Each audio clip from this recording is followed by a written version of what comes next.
நன்றி, வணக்கம். இப்பொழுது நாம் எடுத்துக்கொள்வது, நாம் எப்படி திருமண லக்னம் கணித்தோமோ, திருமண நட்சத்திரம் மற்றது என்னென்ன நடக்கும் என்று அதே போல் நிச்சயதார்த்தம் எப்போது நடக்கும் என்றும் கணிப்போம். அதாவது 9வது ஆரம்ப முனை ப்ளஸ் 3வது ஆரம்ப முனை மைனஸ் சுக்கிரன், இதுதான் சூத்திரத்தின் அமைப்பு.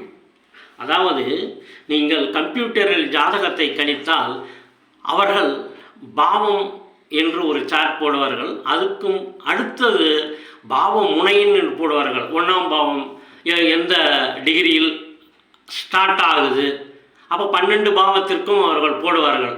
முதலில் வரும் டிகிரி அது ஆரம்ப முனை 3 இது குறிப்பிட்டிருப்பார்கள், 127, 10, 28 என்று. அடுத்தது மத்தியம், பாவ மத்தியம்.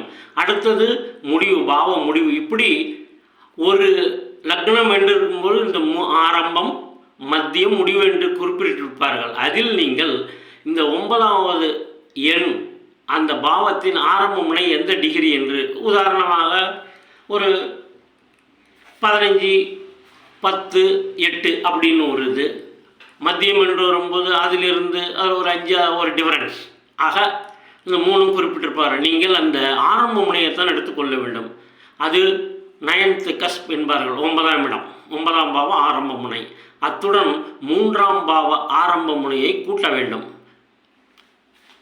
ஆக 9ஆம் பாவ ஆரம்ப முனை, அது 3ஆம் பாவ ஆரம்ப முனை, இரண்டையும் கூட்டி வரும் தொகையை குறித்து கொள்ள வேண்டும். அதில் இருந்து சுக்கிரனின் பாகையை உதாரணமாக 293, 10, 23 அப்படின்னு வைத்துக் கொள்ளுங்களேன். அதை அதிலிருந்து கழிக்க வேண்டும். அப்படி நீங்கள் கழிக்கும் பொழுது வரும் பாகை தான் உங்களுக்கு அந்த நிச்சயதார்த்தம் எப்போது நடக்கும் என்ற நட்சத்திரத்தை குறிப்பிடும். ஆக அந்த நட்சத்திரத்தின் திரிகோணம் உதாரணமாக அஸ்வினி நட்சத்திரத்தில் அமைகிறது என்று எடுத்துக்கொள்வோம். அஸ்வினி என்றால் அதன் மற்ற கேதுவின் நட்சத்திரமான மகம், மூலம், இந்த நட்சத்திரத்தில் தான் அந்த நிகழ்வு நடைபெறும். நாம் எந்த ஜோதிடரிடம் போய் குறித்தாலும் சரி, அல்லது நாம்ளே கலந்து ஆலோசித்து முடிவு பண்ணினாலும், அதன் பிறகு ஜோதிடரிடம் போனாலும், முன்பு சொன்னது போல் எந்த ஜோதிடரிடம் போனாலும் அவர்கள் அதைத்தான் குறித்து கொள்கிறார்கள். அதையும் பரிசீலனை செய்தாகிவிட்டது.